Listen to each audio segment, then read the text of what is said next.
নমস্কার বন্ধুরা, আপনারা সবাই কেমন আছেন? আশা করি আপনারা সবাই খুব ভালো আছেন।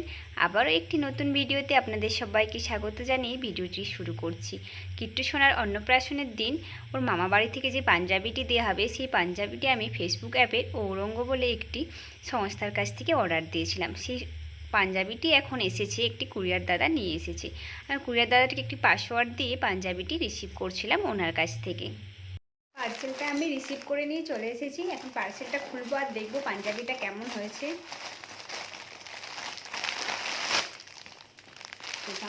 তুফানের নাম লেখা আছে।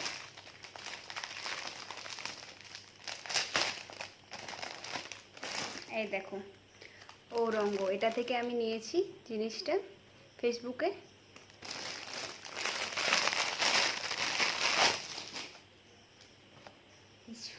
পাঞ্জাবিটা আমার সোনার পাঞ্জাবি, কেমন লাগবে তোমরা কিন্তু অবশ্যই কমেন্ট করে জানিও। আর সোনা তো অন্নপ্রাশনের দিন পড়লে তোমরা দেখতেই পাবে যে কেমন লাগবে কিনা। লাল সাদা সবাই পরে, তাই আমি ভাবলাম আমার ছেলের জন্য আমি একটু অন্যরকম ডিফারেন্ট কিছু করি, তাই আমি এই আকাশি কালারটা নিয়েছি। আর ধুতিটা দেখো, এই দেখো, এটা হচ্ছে ধুতি, কুচুন কুচুন ছেলের জন্য কুচুন কুচুন ধুতি। এটা গেল সোনার পাঞ্জাবি, অন্নপ্রাশনের জন্য মামা বাড়ি থেকে দিয়েছে। সোনার বাবাও কিন্তু ওর জন্য নিজের জন্য শপিং করেছে, ছেলের অন্নপ্রাশনের দিন কি পরবে, সেও একটা পাঞ্জাবি নিয়েছে। এই দেখো, এটা হচ্ছে পাঞ্জাবিটা। এই দেখো,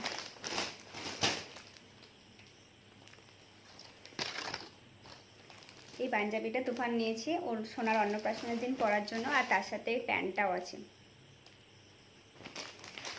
আরও অনেক কিছু নেওয়া হয়েছে, তার মধ্যে যেমন মা ঘর তুলবে, তো ঘর তোলার জন্য মায়ের জন্য এই শাড়িটা নেওয়া হয়েছে, হলুদ কালারের।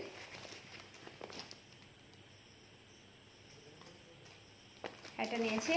আর বাবুন ঠাকুরের জন্য ধুতি, শাড়ি, গামছা এগুলোও নেওয়া হয়েছে। আর আমার ভাই এনে সোনার মামা, সোনাকে তো মুখে ভাত খাওয়াবে, ওই জন্য আমার মামা বাড়ি থেকে তো সোনাকে অনেক কিছুই দেওয়া হচ্ছে, কিন্তু আমাদের বাড়ি থেকেও মামাকে কিছু দিতে হয়, তাই জন্য আমার ভাইয়ের জন্য এই টি শার্টটা নেওয়া হয়েছে। দেখো,